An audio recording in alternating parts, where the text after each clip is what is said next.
and the supporters who were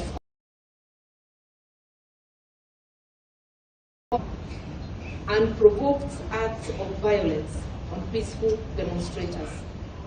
This brutality did not end there, as police and government hired goons further invaded the peaceful Kibra neighborhood under the cover of darkness, tormenting residents with bullets, and like a repeat history, they torched and burned the PCA church and the Karanja Mosque in Kibra.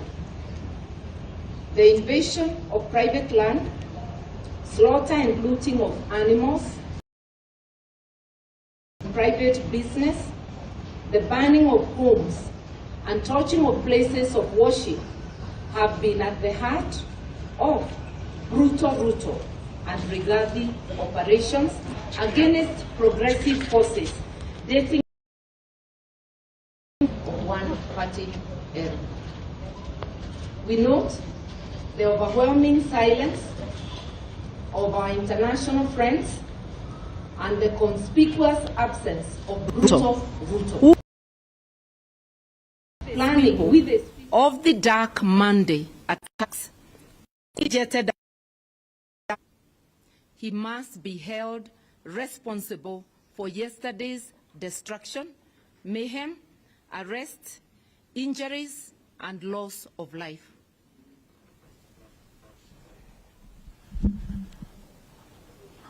Thank you very much, Martha.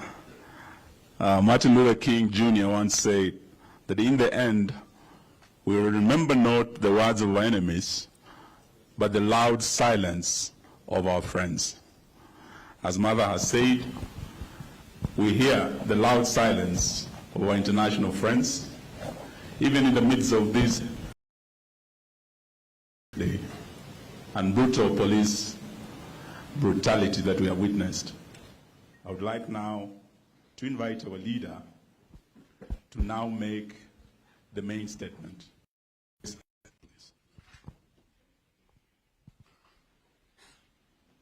Nikonjata siezi karanga uwe hae shagala bagala niko tayari kulipa gharama sitasimama maovu yakitawala sitasimama maovu yakitawala. Hello, asanteni sana. You may be seated. Honorable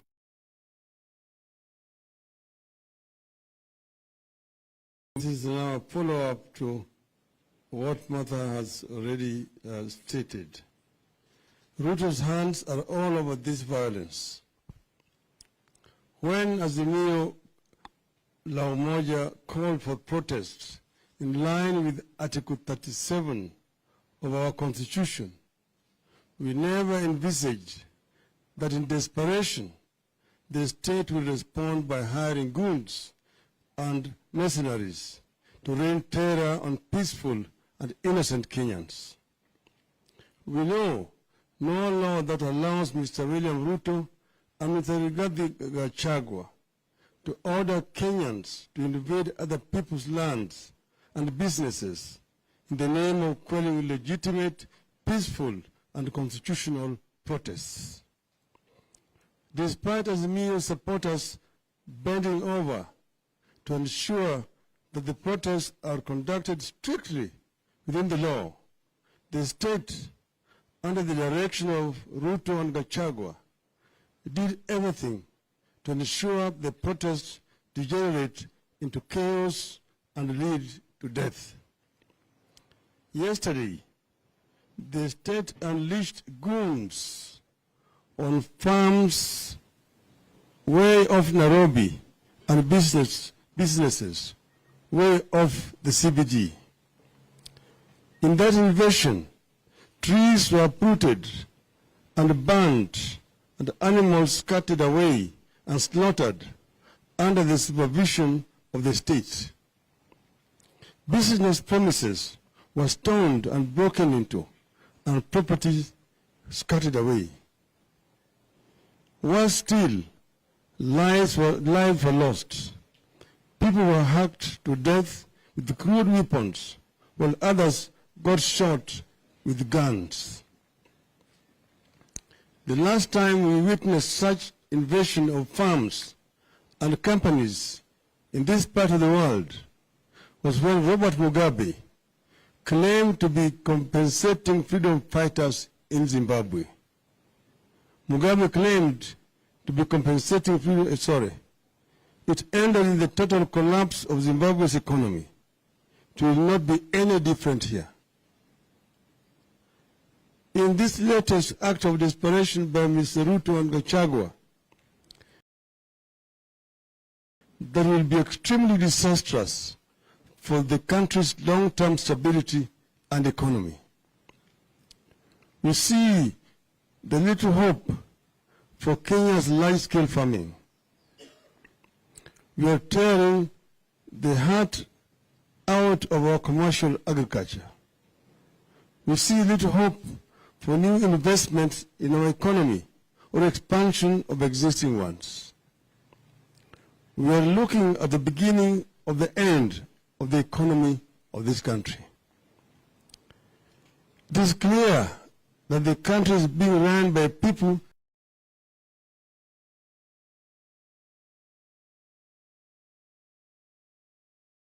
the hands of men who are goons at heart, who are pretending to be leaders and statesmen. How does Ruto go to Germany and talk about attracting German foreign investment to Kenya, knowing very well that back at home he has put in place a machinery for vicious attack on local investments? In the age of climate change, how does Ruto sanction the setting of trees on fire and still hope to convince us that he is committed to mitigating climate change and ensuring green growth? Why would foreign leaders and businesses entertain such a conflicted personality? Let there be no confusion here. Violence has been Ruto's stock in trade against Kenyans whenever Kenyans have sought to change their lot, and what happened yesterday is not any different. The invasion of land, slaughter and scattering away of animals, attack on business premises, the burning of homes of worship has been at the heart of Ruto regarding operations against progressive dating back to the days of the clamor for multipartyism to date. You find this kind of operation in Maela, Thessalia, and Owiro farms as we approach the 1992 elections, with Ruto at the helm of the YK92 and Rigathi a brute and crude administrator. You find and Olugurene in that same period. You find it in the Likoni at the coast in the run-up to 1997 elections. You find it in the Kiambaa, in the Rift Valley, in the 2007-2008 violence. You find it in the Adrian Muteshi's land, in the North Rift, in the same period. Violence, mayhem, invasion of farms, torching of homes, and burning of houses of worship are synonymous with Mr. Ruto. Yesterday, this Ruto-regarded operation resurfaced in Northlands, in Kisumu, Kibra, Mathare, and industrial area, among other places. This attack of journalists, local and foreign, has been a signature Ruto of operation all his entire life in politics. Those who were there then will recall how in 1995, party goons and police beat and journalists, including Louis Tambridge of the Daily Telegraph, whose crime was to ask policemen why they were doing nothing when Dr. Leakey was being attacked. Let's make no mistake. Nobody must pretend to be safe. Anyone with any property in any part of the country has every reason to fear. Anyone with a sizable piece of land business must. You have every reason to believe that other properties will be invaded in the coming days. William Ruto himself owned vast tracts of land across the country, from Narok, Kajiado, Nairobi, and the coast. Much of that land was illegally acquired. Does his order for invasion of other people's lands amount for the invasion of his own? Time will tell. As we warned during the campaigns, Ruto has brought the class war here. He's keen to have a religious war here.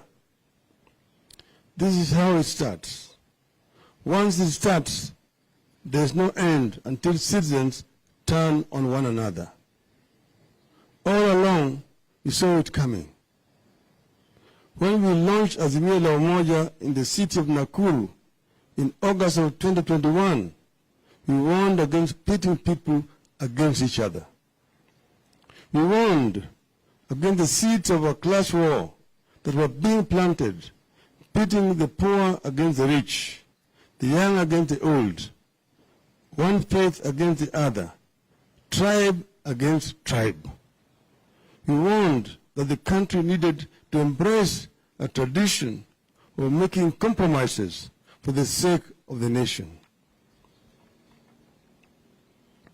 We warned that leaders need to unclench their fists and shaking hands for the sake of the nation, and we call for the cleansing of the land of the spirit of anger and bitterness, the spirit of revenge and entitlement, and to continue on a path that reconciles, unites, calms, and stabilizes the nation.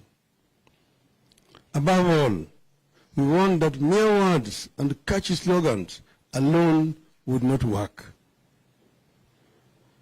We told our people to study history and see where it had led that fell victims to the sweet tongues of politicians who were selling snake oil to desperate populations. We also warned them of the theory of Mr. Goebbels during Adolf Hitler's period. An angry and bitter duo of Ruto and Gachagua, usurped the will of the people, have now taken the low road and are summoning the worst demons to drive our nation into a ditch. It is clear the class war that Ruto promised during the campaigns is being actualized. This is how collapse begins. It is unfortunate that Ruto is so scared of losing legitimate power that he will damage the environment and the economy just to stay in office. But Ruto must make no mistake. I repeat, Ruto must make no mistake. This struggle will march on, stronger and mightier, with his every vile response until our demands are met. 1, the cost of goods must come down.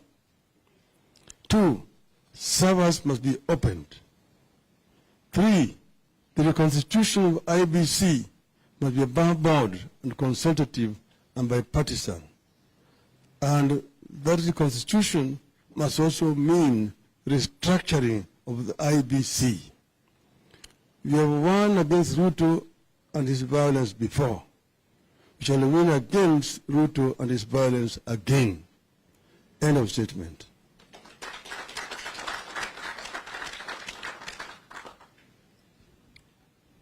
tumesema kwa Kiswahili, kwa muktasari. Leo sisi kama Azimio tumehuzunishwa na tukio la jana na juzi. Kwanza, wafuasi wa Azimio wengi wameshikwa kiholela na polisi na kuwekwa kwenye seli kuanzia siku ya Jumamosi, Jumapili, hata kabla ya maandamano ya Jumatatu hujafanyika. Wakati hii kuna wengi ya watu wetu ambao tayari wamepewa notisi ati wafike kwa ofisi ya polisi ati kuna mashtaka ambayo inawangoja. Lakini Azimio hajafanya makosa lolote kisheria. Sisi tulipeana notisi kwa polisi hata tulifanya zaidi ya yale ambayo ilikuwa inatakikana. Manake tuliandika barua kwa Inspector General ya polisi, tukaandika tena kwa mkurugenzi wa polisi wa hapa Nairobi, na katika vile vile katika kituo cha polisi ya hapa Nairobi, na vile kote nchi ya Kenya. Kwa hivyo sisi tumefuata sheria ambayo na vile vile katiba letu ambayo inakubali ya Kenya kufanya maandamano ya kiamani. Lakini askari ndio wamekashifu sheria. Bwana Komi siku ya Jumapili ametangaza maandamano ya siku ya Jumatatu. Hatukujua yeye anafuata. Mtumishi wa serikali ana uwezo ya kutangaza kiholela ati yeye amepiga marufuku. Hatujui hiyo uwezo alipata wapi. Lakini baada ya kufanya hayo, akaweka maaskari kila mahali kuzuia sisi kuingia katikati ya mji. Na sisi tulisema tunataka kufanya maandamano katikati ya mji. Na tukasema tutatoka wapi mpaka wapi kulingana na mujibu wa kisheria.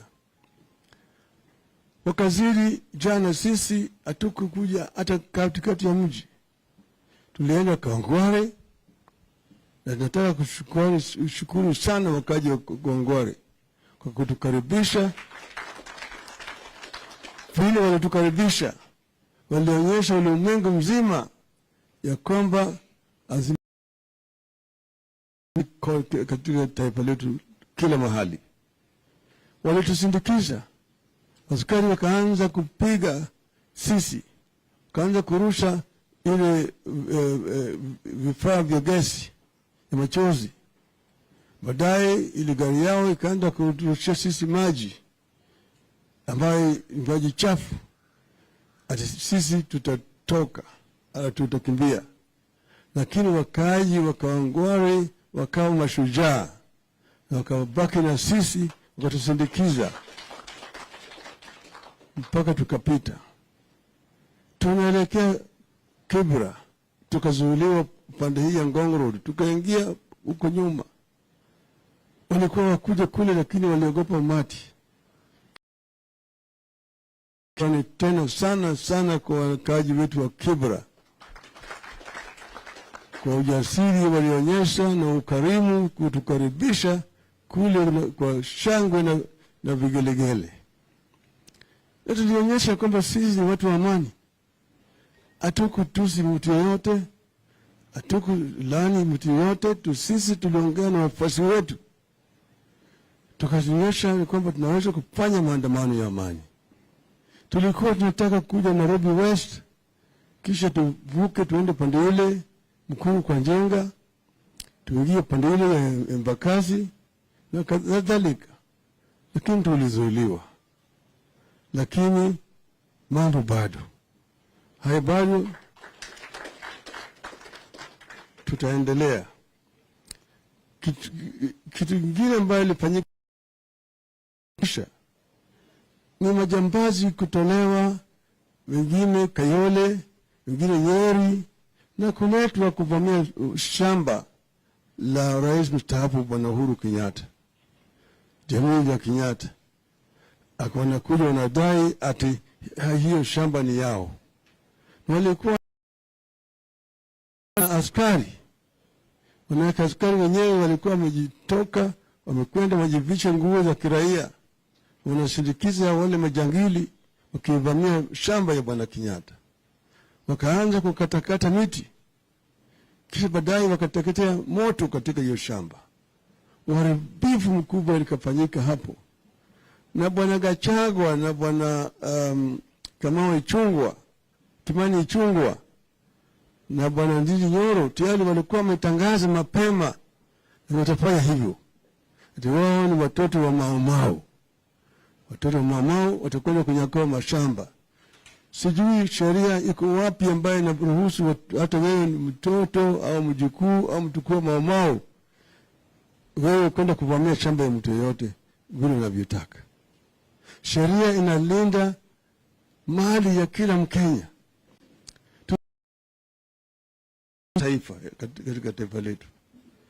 Sasa Inspector General ya polisi anatoa matusi kusema kwamba hawakujulishwa ati yale yatafanyika. Isitoshe, kutoka pale wakatuma wale wengine mpaka kampuni East Africa Spectra Limited atakwenda sasa kwenda kuadhibu Raila, piga kule kwake. Wale watu hawana magesi, nyungu za gesi, waende wajisaidie huko. Wakatupa mawe, wakavunja vioo kule, wakafanya madhara kubwa huko. Yote inafanyika kwa sababu ya amri ambayo ilitolewa na Bwana Gachagua na wale watu yake na vibaraka vyake, na mimi najua na ushauri na Bwana Ruto. Lakini hata wafanye hali yote, sisi tunasema tutaendelea mbele. Wale vijana wengine ambao walienda wakachukua pesa kwa Bwana Gachagua, walienda Kibra na kuli wanataka kuleta ya ukabila na vita ya kidini. Wakaenda pale, wakajaribu kuchoma msikiti, wakachoma kanisa. Hiyo msikiti ilikuwa ichomwe, ilete vita baina ya Wanubi na Wakristo upande hili lingine na Wajaluo. Lakini ile kanisa ambayo walichoma, ambayo ni PCA, ni kuleta vita baina ya Wajaluo na Wakikuyu. Kwa wale ambao wanataka ni kuleta vita ya wenyewe kwa wenyewe, ili watu wetu wa vijana walikuwa wametumwa na hiyo kikundi hiyo ya Bwana Gachagua. Juzi mimi nilitoa habari, tulijua tayari ati mpango ilikuwa imepangwa katika boma ya Bwana Gachagua, ati kutakuwa na ambulance ambayo itakuwa hajabeba wagonjwa au vifaa ya kutibu watu, lakini imebeba maaskari. Apari wakuwa ni majambazi, wamejivisha na nguo za askari kuja kufanya mahadhara. Na hii mliona kwenye runinga maaskari wakitoka kwenye ambulance. Tunajua hata manyumba pale ya ngine ni nyumba waziri ambaye amestaafu, na mwingine ni waziri ambaye yuko kwa serikali wakati huu. Kwa hivyo sisi tunasema kama wanaazimio, tutazidi kufuata sheria, tutazidi kudumisha amani, lakini vile vile tunataka wale ambao wanajaribu kutuchochea wakome. Manake sisi hatutasimama mpaka tupate haki yetu. Vile vile tunataka kukashifu marafiki wetu wa Kenya wa kigeni. Nchi za kigeni wamekaa kimya. Wengi wao wako kwenye kitanda na Bwana Ruto na Bwana Gachagua, hawezi kuongea. Wanachimama hata wakinaona maovu yakifanyika katika taifa letu. Ni aibu kubwa sana. Tungependa warafiki wetu wa nje, warafiki wa Kenya, wachukue msimamo katika mambo haya. Mwisho sisi tunasema dai letu ni vitu vitatu. Kwanza, tumesema tunataka gharama ya maisha yapunguzwe, irudi chini kwa wananchi wa Kenya. Pili, tumesema kwa sababu ya maneno ambayo yametokea baada ya juu ya uchaguzi wa urais ya mwaka jana, nataka nyungu ili ya kuhifadhi matokeo ya uchaguzi, yani sava kwa kimombo, yafunguliwe ili tufanye ukaguzi na watu wastani. Mwisho, ile tume ya uchaguzi ambayo ilisimamia uchaguzi, watatu walistaafu, Chebukati na wenzake. Wale wanne ambao wamefutwa kazi na Bwana Ruto, tunataka warejeshwe kwa kazi yao, alafu kuundwa kwa tume mpya, tuwe tunashirikishwa kama wanaazimio. Vilevile sisi tunataka kuona kama tume ya uchaguzi imebadilishwa. Mara hii hatutaki tu uchaguzi hapa Nairobi ati watu 7. Tunataka kila kaunti iwe na timu yake ya uchaguzi. Mambo inafanya hapa Nairobi, na nyingine inatoka huko pembeni na inabadilishwa kabla haijatangazwa. Hiyo vile vile ni maneno ambayo tunasema tunataka yafanyike. Kwa hiyo yale yanaitwa kwa kimombo irreducible minimum demands ya Azimio. Kwa hiyo yote mengi namna hiyo, nasema shukrani sana kwa nyinyi kupika siku ya leo. Asanteni sana. Kulipa gharama, sitasimama maovu ya kitawala. Niko tayari kulipa gharama, sitasimama maovu ya kitawala. We'll be going, and after that we're going to the farm which was invaded yesterday, Mr. Kenyatta. Okay? Thank you very much. We're going for a meeting with the Kibra leaders at the place is called Ngong Hills. Ngong Hills.